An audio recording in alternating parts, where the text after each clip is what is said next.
Hi, hello, வணக்கம். ஒரு நல்ல விஷயம். ஒரு பெரியவர் சொன்னார், நீ பொறுமையாக இரு, கஷ்டம் கூட ஒரு நாள் கைகூடி வரும் என்று. உனக்கு இஷ்டமானவையெல்லாம் உன்னை தேடி வரும். ஒரு நாளைக்கு ஒரு தடவையாவது என்னடா இந்த வாழ்க்கை என்று நினைப்போம். நாம் நினைத்தால் மாறப்போறதும் இல்லை என்றும் தெரியும். ஆனால் அப்படி நினைக்கவில்லைன்னா உள்ளத்தில் ஏதோ ஒரு பாரம். முதலில் உன்னுடைய வாழ்க்கையை புரிந்து கொள்வதற்கு முன்பாக உன்னுடைய குடும்பத்தை பற்றி நன்றாக புரிந்து கொள். தந்தை எவ்வளவு கஷ்டப்படுகிறார் இந்த குடும்பத்திற்காக. அதாவது கஷ்டப்படாமல் எதுவும் வராதென்பது அதனுடைய அர்த்தம். அதுபோலவே தாய் எவ்வளவு பொறுமையாக குடும்பத்தை கையாளுகிறார். எதற்காக? பொறுமையாக இல்லை என்றால் பிழைக்க முடியாதென்பதற்காக.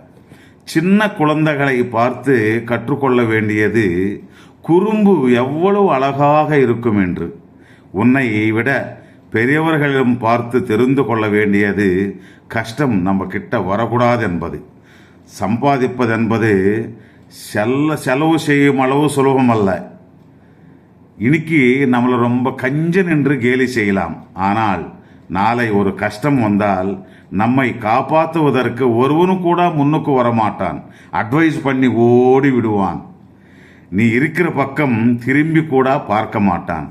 வெற்றி பெற்றவன் என்ன சொன்னாலும் கைத்தட்டல் அடிப்பார்கள். ஆனால் தோற்றவன் என்ன காரணம் சொன்னாலும் கதையளிக்கிறான் என்று கேலி செய்வார்கள்.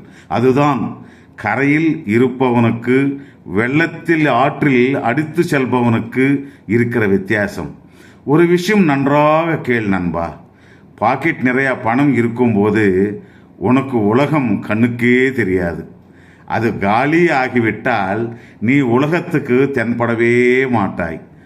இந்த கருத்து பணத்துது என்ன இருக்கு, இன்னைக்கு இருக்கும் நாளைக்கு போகும் என்பவன் முக்கியமாக தெரிந்து கொள்ள வேண்டும். கஷ்டங்கள் என்பது ஃபேன் போன்றவை. சுவிட்ச் போட்ட உடனே ஃபேன் ஜோராக சுற்றும். ஆனால் ஆஃப் பண்ணால் உடனே நிற்காது, நிதானமாகத்தான் நிற்கும். அதை போலதான் கஷ்டங்கள் வரும்போது வேகமாக வரும். ஆனால் குறையும் போது தான் ரொம்ப நேரம் பிடிக்கும். நில்லுங்கள், கொஞ்சம் கேளுங்கள். இது என்னுடைய 68 ஆண்டு அனுபவத்தில் சொல்கின்ற மாபெரும் உண்மை நண்பா. தெரிந்து வாழுங்கள்.